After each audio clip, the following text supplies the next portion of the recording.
Thakur Shri Krishna Chaitanya Prabhu Nityananda Shri Advaita Gadadhara Shivasati Gaur Bhakta Vrinda Ki Shri Shri Radha Krishna Gop Gopinath Shyamcandra Radha Kunda Giri Govardhan Ki Mathura Vrindavan Dham Ki Navadip Mayapur Dham Ki Jagannath Puri Dham Ki Ganga Maya Yamuna Maya Ki Bhakti Devi Tulsi Maharani Ki Samaveta Bhakta Vrinda Ki Gaur Premanande. All glories to simple devotees, all glories to simple devotees, all glories to simple devotees, all glories to Shri Guru and Gauranga Jagat Guru Srila Prabhupada Ki. Om Namo Bhagavate Vasudevaya. Om Namo Bhagavate Vasudevaya. Om Namo Bhagavate Vasudevaya.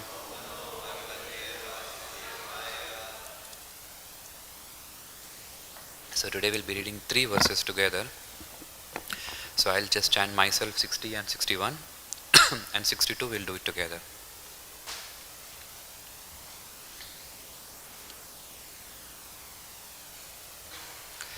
Svāhābhimāninaś cāgner ātmajāṁs trīn ajījanat pāvakam pavamānam śuciṁ huta-bhojanam. The predominating deity of fire begot in his wife Svāhā 3 children named Pāvaka, Pavamāna and Śuci, who existed by eating the oblations offered to the fire of sacrifice. There's a short purport for all the 3. We'll just read the purpose as well. After describing the descendants of the 13 wives of Dharma, who were all daughters of Dakṣa, Maitreya now describes the 14th daughter of Dakṣa, Svāhā, and her 3 sons. Oblations offered in the sacrificial fire are meant for the demigods, and on behalf of the demigods, the 3 sons of Agni and Svāhā, namely Pāvaka, Pavamāna and Śuci, accept the oblations. Tebhyo agneḥ sambhavan chatvarimscha panchacha ta evaiko panachashat sakam pitamahihi. Translation. From those 3 sons, another 45 descendants were generated, who are also fire gods. The total number of fire gods is therefore 49, including the fathers and the grandfather. Purport.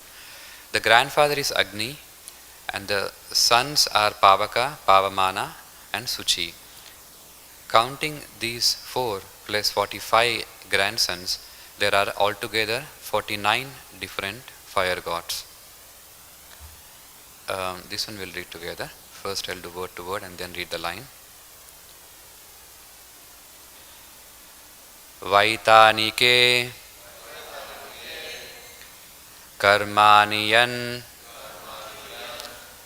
namabhir brahmavadibihi agneya ishtayo yagne. This is 2 words together. Nirupayante agneḥ tute vaitanike karmaniyan namabhir brahmavadibihi agneya ishtayo yagne nirupyante agnayastute vaitanike karmaniyan namabhir brahmavadibihi agneya ishtayo yagne nirupyante agnayastute.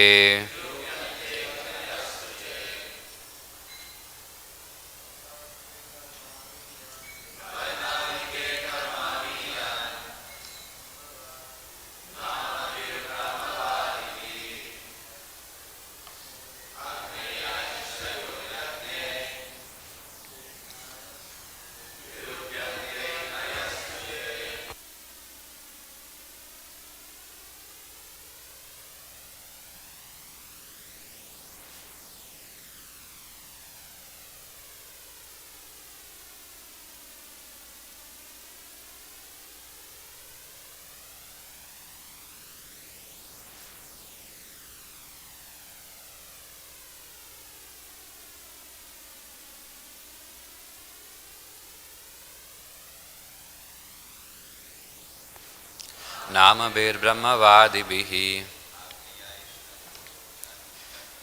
agneya ishtayo yagne nirupyante agneyastute. Mataji's Vaitanike karmani yan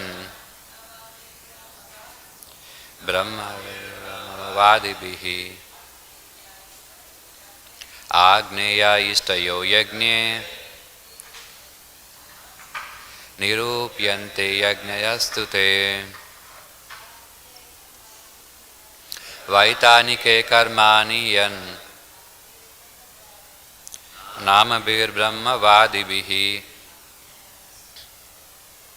agneya ishtayo yagne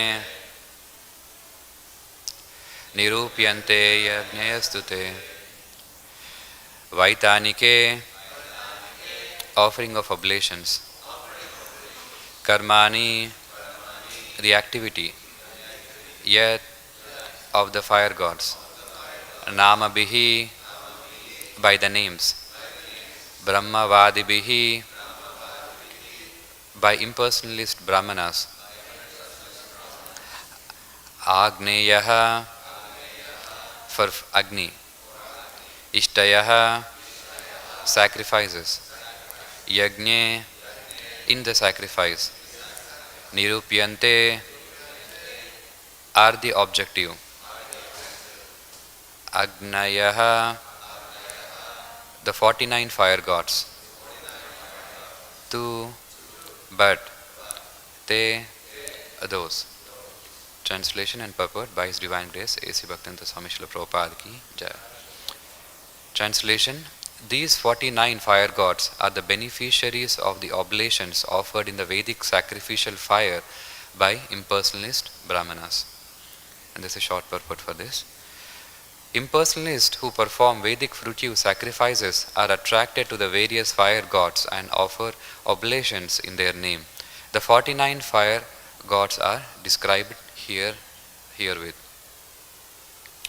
Om Ajnanatimirandasya Jnananjanashalakaya Chakshul Unmitam Ena Tasmai Shri Gurave Namaha. Jai Shri Krishna Chaitanya Prabhu Nityananda Shri Advaita Gadadhara Srivasati Gaura Bhakta Vrinda. Hare Krishna Krishna Krishna Hare Hare Hare Rama Rama Rama Hare Hare. So these verses are describing the 16 daughters of Dakṣa. In the previous verses the other daughters were described, and in the current verse, the 60 to 62, Svāhā. Svāhā is also one of the 16 daughters of Dakṣa, and these verses describes about Svāhā and her family. And as it is mentioned, Svāhā married to the fire god Agni, and they had 3 children: Pāvaka, Pavamāna and Śuci. So, as we know, Agni is the demigod of fire, and in the Ishopanishad, the last verse of Ishopanishad also, there is a description how the Lord is compared to fire. It says, Agneḥ Naya Supata Raye Asman. The last verse of Ishopanishad, which says, O my Lord, as powerful as fire, O omnipotent one, now I offer all obeisances, falling on the ground at your lotus feet. So in the purport, Prabhupada mentions that the Lord is addressed as fire because he can burn anything into ashes, including the sins of the surrendered soul.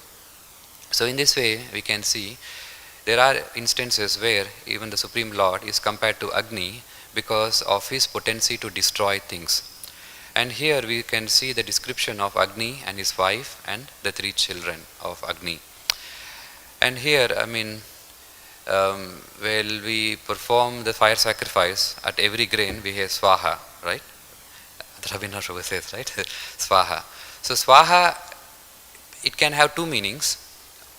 One literal, just the translation of the word Svāhā, the Sanskrit definition of the word Svāhā means to offer, or it's like Svāhā means I am offering the oblations into the fire, right? That's one meaning of Svāhā. But here, even the wife of Agni, her name is also Svāhā.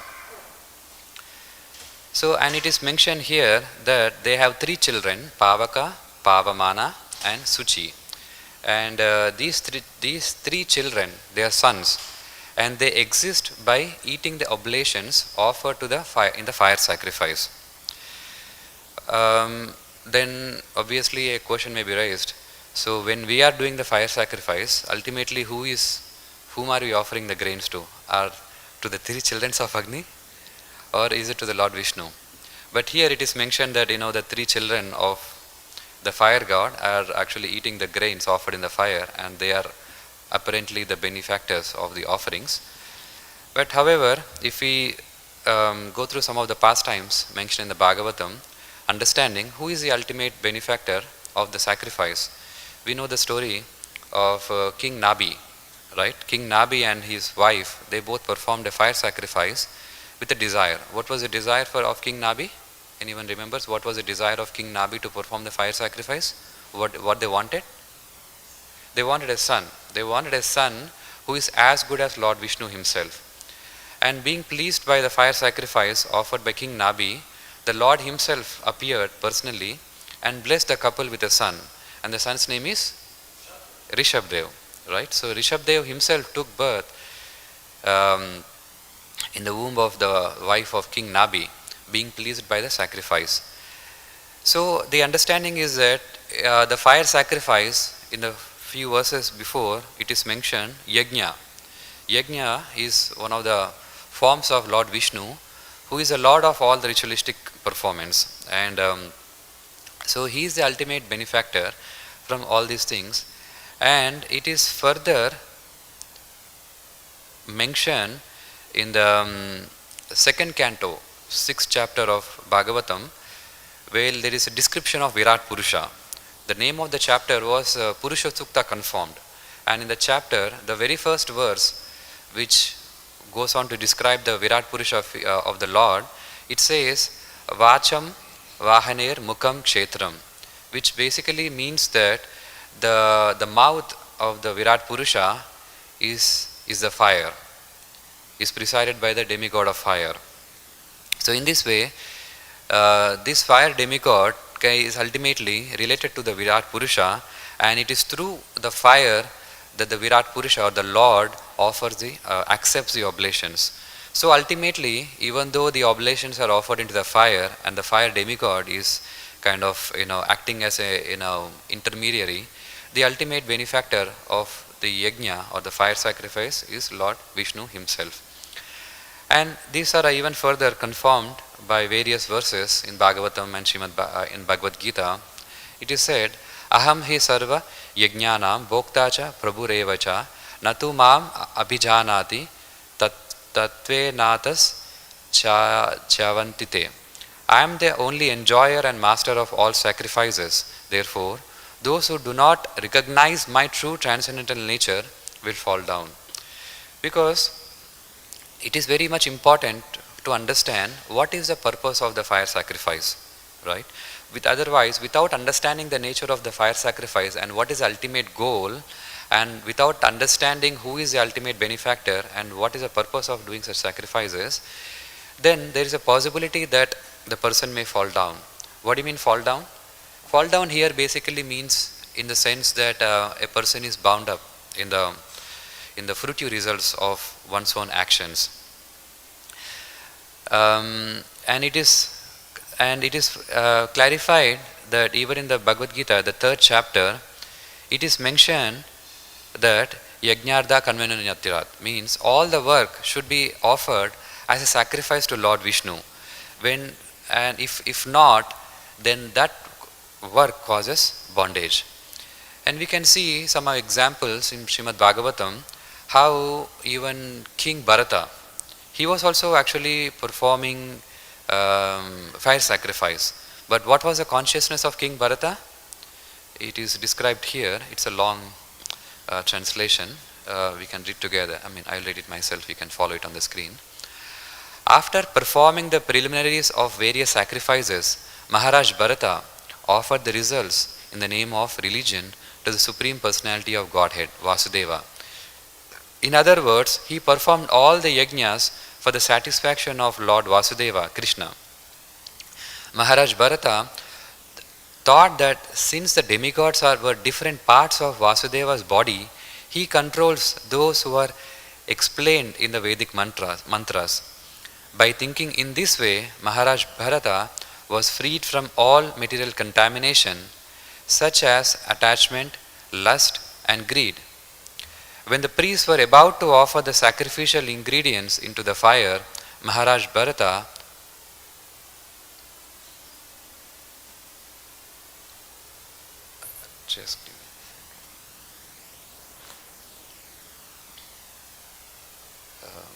there's a connectivity problem, just give me a second.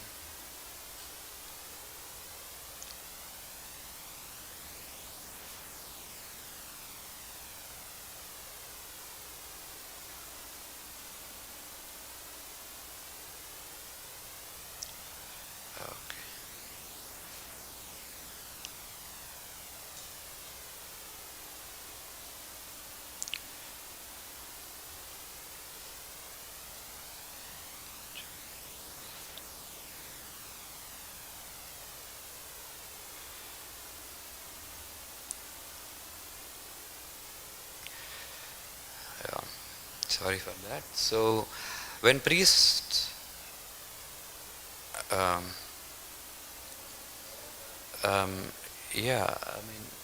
it's not showing this verse after performing, and okay, so it is not displaying, but I'll just read it myself. So, when the priests were about to offer the sacrificial ingredients, that's all right, I'll just continue like this. So when the priests were about to offer the sacrificial ingredients into the fire, Maharaj Bharata expertly understood how the offerings made to the different demigods were simply an offering to the different limbs of the Lord. For instance, Indra is the arm of the Supreme Personality of Godhead, and Surya, the sun, is his eye. Thus, Maharaj Bharata considered that the oblations offered to the different demigods were actually offered to the different limbs of the Lord Vasudeva. So here we can see, even though Maharaj Bharata, he was the devotee himself who understands the supreme position of Lord Vishnu, and when he was also performing the fire sacrifice, and in the fire sacrifice definitely different names of demigods are invoked, and apparently it appears that the oblations are offered to the different demigods. But Maharaj Bharata understood that even though the oblations are offered to the demigods, but ultimately they are all parts of the Virat Purusha or the Supreme Lord. So ultimately it is not that the demigods are ultimate benefactors, but it is Supreme Lord Vishnu, and it is for his satisfaction this fire sacrifice is being performed. So the consciousness of the Bharata is very much important, which shows the proper consciousness of a person who is performing the fire sacrifice should be, right? So and even Jiva Goswami further explains this this pastime of Lord Maharaj Bharata in explaining a concept something called as Aropa Siddha Bhakti in his Bhakti Sandarbha, where when a person, even though he may be having some material desires, but however when he offers his karma or the results of the fruits of his activity to Lord Vishnu, then there is a possibility for him to gradually advance and gradually renounce and eventually lead to bhakti. So, of course, that does not mean that Bharata here is having some material desire. That's not the point. The point here is that this example of Maharaj Bharata shows that what should be the consciousness of a person who is performing the sacrifice should be. And even though a person may have some material desire and he still may perform sacrifices to please Vishnu, but ultimately one must understand that everything has to be offered to the Vishnu, and that is how a person can gradually progress further. So that is a description in the 60th verse where it is mentioned of the different fire demigods and the different descendants, and it is very much important that this work, whatever is performed, the fruits of one's work should be offered for the satisfaction of Lord Vishnu. And this is not just some theoretical concept. actually these can have some practical implication which we can see in when we try to understand, try to understand the life of like materialistic people. For example, let's say just think of any rich person. A rich person, of course, he may or perform the classical Vedic rituals, but still they all work hard, they all work strive to earn money, and they acquire the wealth. And when they acquire the wealth, what is the consciousness of a materialistic person? The materialistic person thinks that I have worked hard for this money, so this money belongs to me, and I earn every penny of it, and I deserve to enjoy this wealth, right? So he may not have the consciousness that this wealth, whatever he has acquired by the mercy of the Supreme Lord, has to be offered in the service of Lord Vishnu. But instead, a person may think that he is ultimately eligible to enjoy each and every penny he has earned. But that is actually a demonic mentality.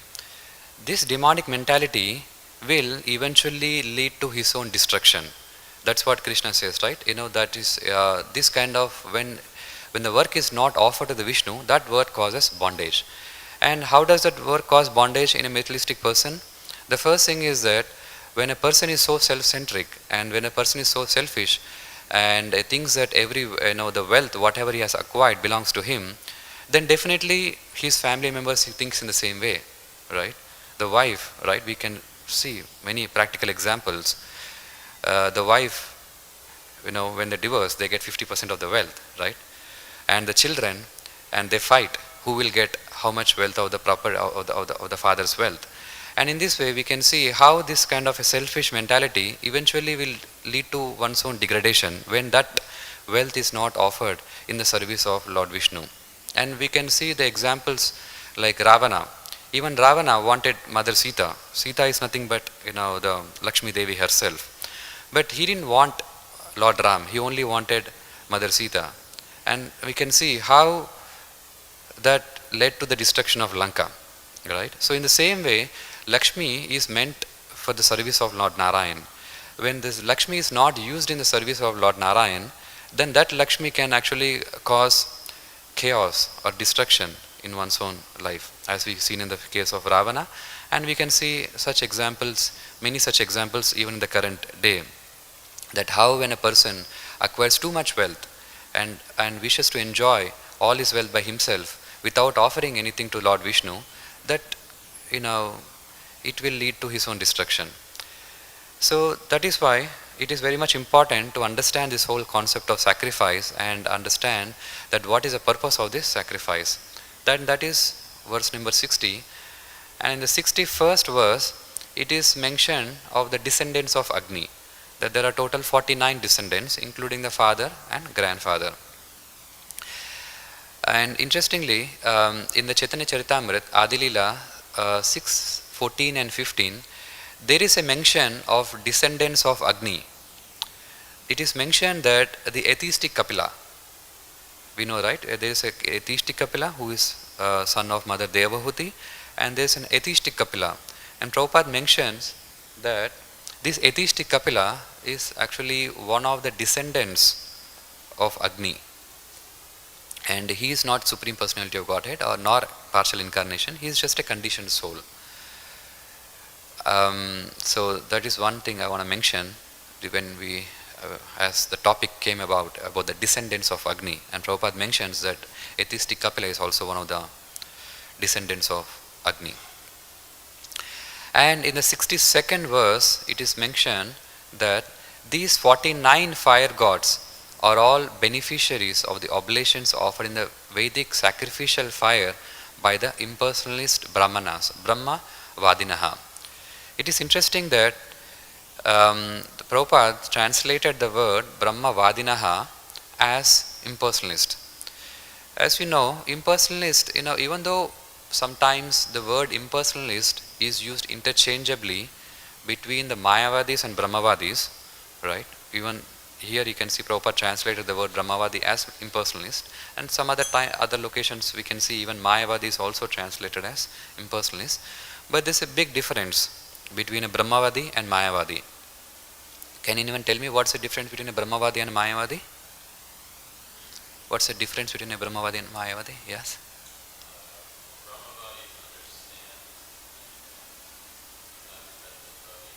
Mm-hmm.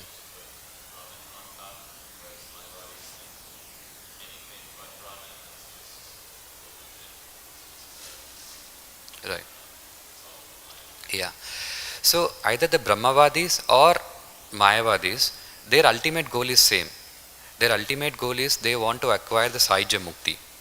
Right? But however, their philosophy is very much different. Even though they look similar, but there are a lot of differences.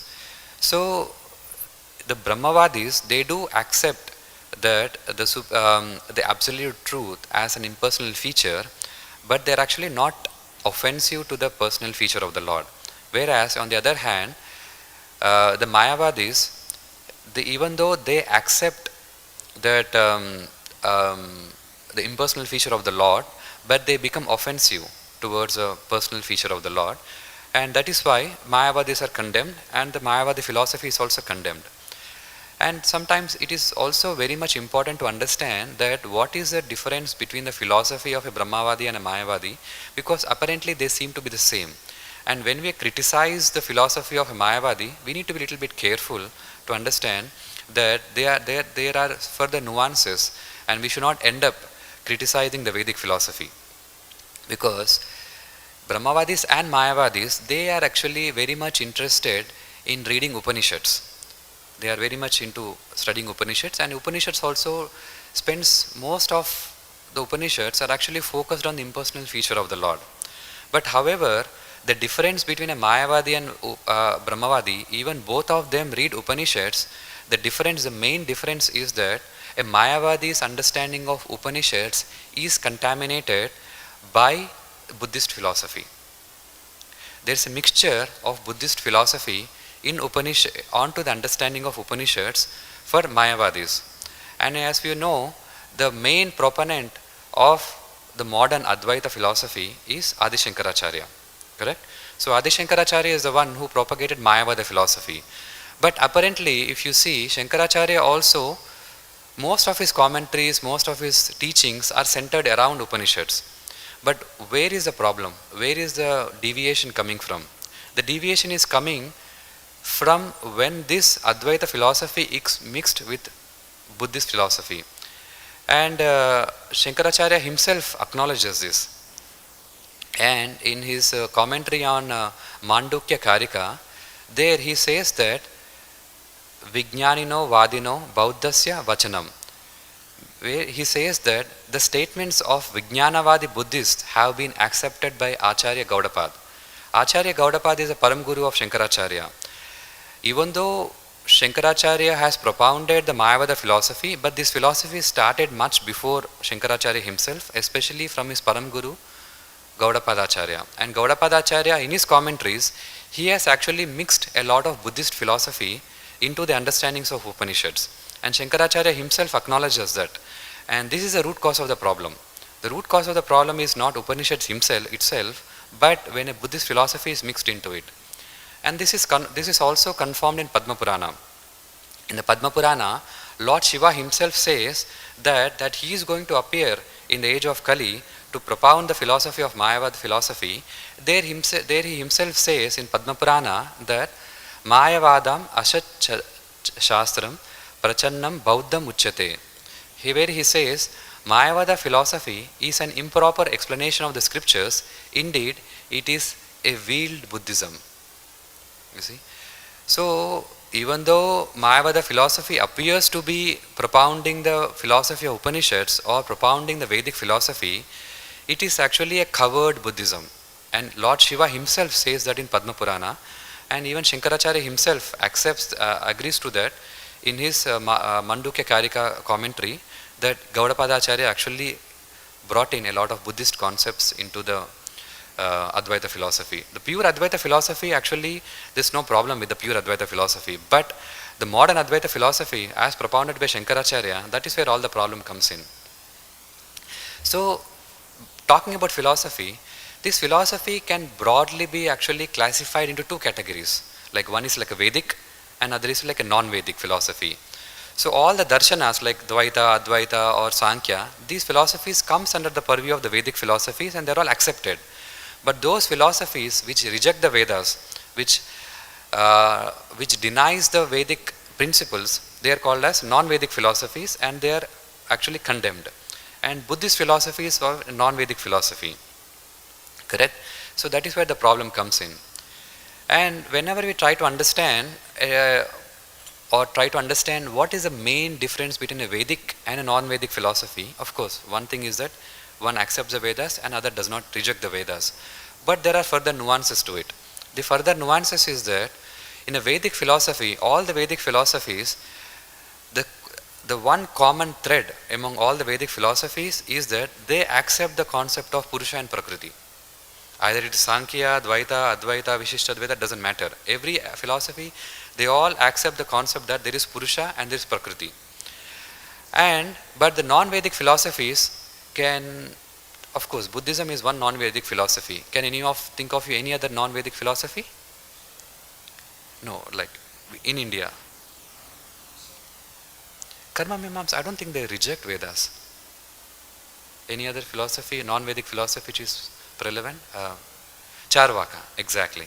Charvaka is one non-Vedic philosophy. Even though it is in India, it is propagated in India, but actually it's a non-Vedic philosophy. So even Charvaka or Buddhists, they don't really accept that there is a Purusha, there is a Prakriti, there's nothing like that. I mean, they don't accept these things. So that's a main fundamental difference between a Vedic and non-Vedic philosophy. And the other main difference is the pramanas. What are the pramanas they agree? The Vedic philosophy, the number one pramana they all agree is Shabda Pramana. That ultimately the Vedas are the Shabdas and ultimately the Vedic injunctions supersedes Anumana Pramana and Pratyaksha Pramana. But however, the non-Vedic philosophies, because they rejected the Vedas, they do not accept that Shabda Pramana. They don't agree to the Shabda Pramana. They rely mostly on the experiential knowledge. Right? See, okay, the Bhagavad Gita may be telling something, the Vedas may be telling something, but don't bother, just experience. I mean, tell me how you experience, just go by your experience, right? So they emphasize mostly on the experiential knowledge of a person. Even the Buddhists also, they don't really go by any scripture, they all just go by your experience, right? So that is the main difference in accepting what is a pramana. The Vedic philosophy, they all agree on the Shabda Pramana, whereas the non-Vedic, they don't agree. And the other most important thing is that the minute you reject the Purusha and Prakriti, obviously you should also reject the thing like soul, right? I mean, for the Buddhists, there is nothing like soul and body. Everything is one for them, right? Even for Charvaka, there is nothing like soul. It's all same together. So, of course, that is just a consequence of rejecting the concept of Purusha and Prakriti. So this is the main difference. And now when you bring into the Buddhist philosophy into understanding of Advaita philosophy, then that is where all the deviation comes in, and that is where all the problems start to happen, and that is where all the refutations by the previous Acharya kicks in, because of this mixture of Buddhist philosophy into an Advaita philosophy. And then it is further said that even though Brahmavadis and Mayavadis, their ultimate goal is Sahaja Mukti, to attain the Mukti of merging into the impersonal feature of the Lord. But however, it is stated that in the 10th canto, 2nd chapter, 32nd verse, O lotus-eyed Lord, although non-devotees who accept severe austerities and penances to achieve the highest position may think themselves liberated, their intelligence is impure. Avishuddha Buddhaya, means their intelligence is impure.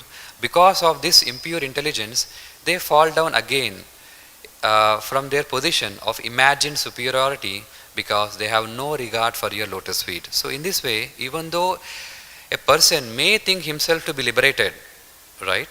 But however, it is stated that liberation, the so-called liberation, is actually not a real liberation, and they again fall down into the materialistic platform and continue the so-called charitable activities. As we can see, as Prabhupada many times gives example of the Mayavadi philosophers, even though they reject the creation as Maya, but again they end up doing some kind of a charitable activity. So that is a position. That is a position of these impersonalists even though they may be thinking that they are attaining liberation, but actually they are not attaining any liberation. But again, this coming specifically to the Brahmavadis, see, Brahmavadis also are non-devotees because they are not really worshipping the Supreme Lord as such. But however, there is a possibility for the Brahmavadis to attain liberation, and that is confirmed in the Srimad Bhagavatam 10th canto 14th chapter verse number 6, where it is said that non-devotees, however, cannot realize you in your full personal feature. Nevertheless, it may be possible for them to realize your expansion as impersonal supreme by cultivation of direct perception of the self within the heart. But they can do this only by purifying their mind and senses of all conceptions of material distinctions and all attachments to the material sense objects. So there is a possibility that even though a non-devotee may achieve Sahaja Mukti, and that is attained by purification of one's own senses and mind, there is a possibility, but it is not a full complete liberation or full complete understanding of the personal feature of the Lord. And only in this way that your impersonal feature manifests itself onto them. So ultimately, if one has to raise to the liberation of or understanding of the personal form of the Lord, one needs association of a pure devotee. And even without association of a pure devotee, some Brahmavadis, they may attain to the level of impersonal realization. For example, Sukadeva Goswami, right? Sukadeva Goswami is a Brahmavadi. Before he came across, hearing the pastimes of Krishna, he is described as Atmarama. He is not a conditioned soul. He is a liberated soul, right? But he is Brahmavadi. The same is the case of the four Kumaras. The four Kumaras, they were not devotees before they smelled the lotus feet of the Lord, right? But they are liberated. You cannot say that the four Kumaras are not liberated. They are liberated, but they are not liberated in the sense that they didn't realize the personal aspect of the Lord. So it may be possible that some non-devotees may be liberated to attain Sahaja Mukti. Again, we are talking about Brahmavadis, not Mayavadis who are offensive. But that is only achieved through the purifications of mind and senses. But ultimately, one has to understand the personal feature of the Lord. They have to have an association of the pure devotees.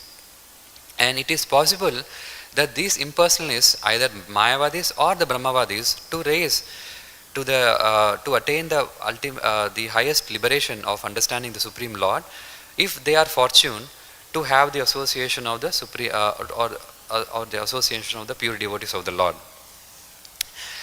And I want to just explain a little bit further. Just one last point before I conclude the class is that one interesting thing is that Jiva Goswami mentions that, see, no matter which path you are choosing, all the paths ultimately, any perfection in any path is attained because of devotion, bhakti. Right? Every path, just like even Karma Yoga, the success of Karma Yoga is attained only through bhakti. Even the Jnana Yogi achieves perfection through bhakti. So there is bhakti in every path, and bhakti is actually the secret of success for all the paths to achieve any perfection. And interestingly enough, when you look at even Buddhism, even though it's a non-Vedic philosophy and they don't accept the concept of Purusha Prakriti, they don't really accept that there is something like a Supreme Lord Vishnu, even within the Buddhist philosophies, actually, even though we say Buddhist philosophies, but within the Buddhism also there are different schools of Buddhism. And there are many schools, but the prominent ones are Theravada and Mahayana and Madhyamika. As explained previously, Shankaracharya's Adiguru, Gaudapadacharya, he has taken his concepts of Buddhism from the,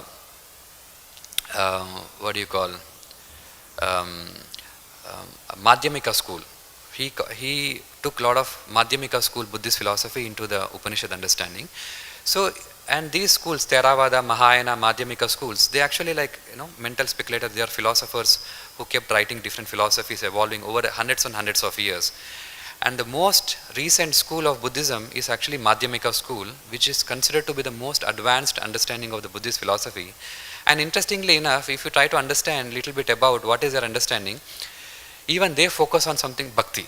Even they actually propagate, bhakti. They say that you have to offer flower to Buddha, you have to worship Buddha, you have to, offer your results to Buddha. So in this way, it is very interesting that even though Buddhism, even though they reject the personal feature of the Lord, but ultimately even they kind of end up in bhakti, in a very imperfect way. So that is just one interesting way that how Jiva Goswami says that ultimately it is bhakti, that even Buddhist philosophy also ends up in bhakti after so years and years of mental speculation, right? So yeah, so I would like to conclude my class here. So just to kind of summarize what we discussed here, there is a description of the descendants of Agni, and how there are 49 descendants of Agni, and how this Agni is worshipped especially by the impersonalist brahmanas with the goal of attain moksha. And this moksha must and then one has to have a proper understanding of what a proper fire sacrifice means, and how a consciousness of a person should be, and try to understand who is the ultimate benefactor of when a person is doing the fire sacrifice. And even though impersonalist brahmanas, even though they are performing the fire sacrifice, that these impersonalist brahmanas are very much different from Mayavadas. And the main difference between the Mayavadis and Brahmavadis is that the Mayavada philosophy is contaminated by the Buddhist philosophy, and even the Buddhist philosophy ultimately the perfection attains through bhakti, which is obvious from the Madhyamika school's understandings. Anyway, I'd like to conclude my class here. Any comments or questions? Like Atma Prabhu.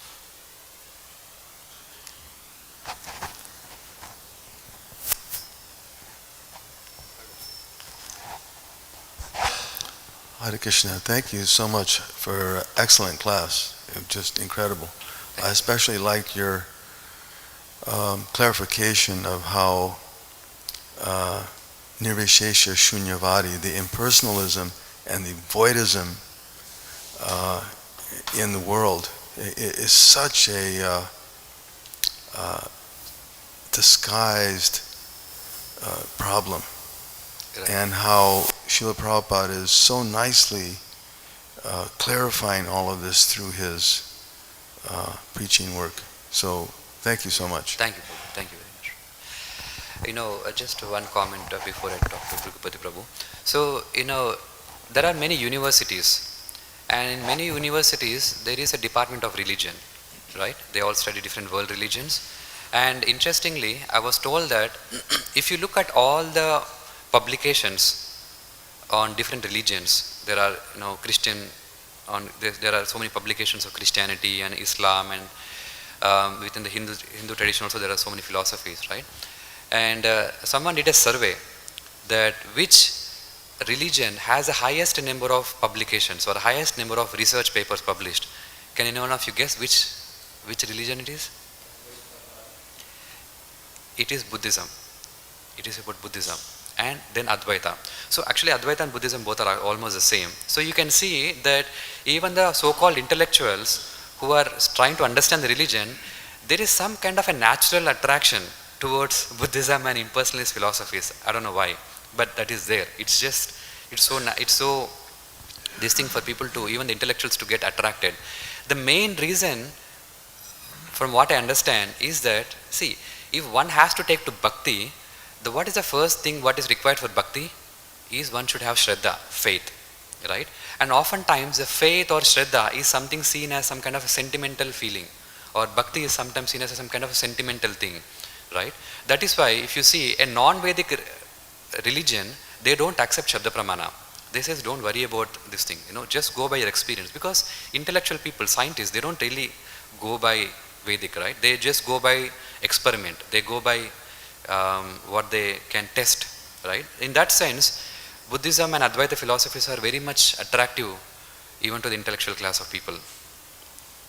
Yeah. Thank you, Professor, for another brilliant class. Yeah. My question is about Lord Brahma, the four Kumaras. You mentioned them a few times in your class.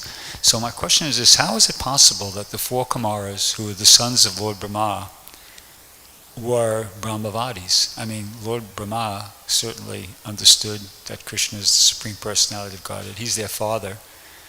And then it's also, when it's described in the third canto of the Bhagavatam, that when they went to Vaikuntha, they were Brahmavadis, but they went to Vaikuntha to see their worshipful Lord. I guess they had the understanding that, like Kirkor Gopinath was presenting, that the Brahman is, the highest, and Bhagavan is also in there, but not, subordinate. Yes. And how is that all? Was this like a setup for the Leela or something like that? It just seems so strange to me that the sons of Lord Brahma, who is our Sampradaya Acharya, and is, certainly Krishna realized, how could they be Brahmavadis? Well, I mean, there could be two ways of answering this question. Like, not specifically talking about 4 Kumaras. If you just generally go by the traditional sense of, self-realization, that happens in 3 steps, right? Like, you have Brahman realization, Paramatma, and Bhagavan realization, right? So it's a gradual progress. That's how the realization happens. So there is nothing wrong that, Kumaras realization first started with the impersonal realization and then gradually led to the personal realization of the Lord. In that sense, that is completely, acceptable. I don't see any problem with that. But specifically to the Kumaras, that why didn't they start with the Brahman, Bhagavan realization from the beginning itself, because Brahma himself is a devotee. I mean, I haven't come across any, I can give some reasons, but I don't want to give something which Acharyas never mentioned or something like that. So if somebody has read anything like that, maybe they can feel free to offer, but I haven't read any explanation by Acharyas why that happened. I mean, I can give a reason, but it may or may not be accurate. No, right? That's the best answer. If no Acharya said anything, you really can't say anything with authority, right? Yeah. Naika Prabhu, and then after we'll come back.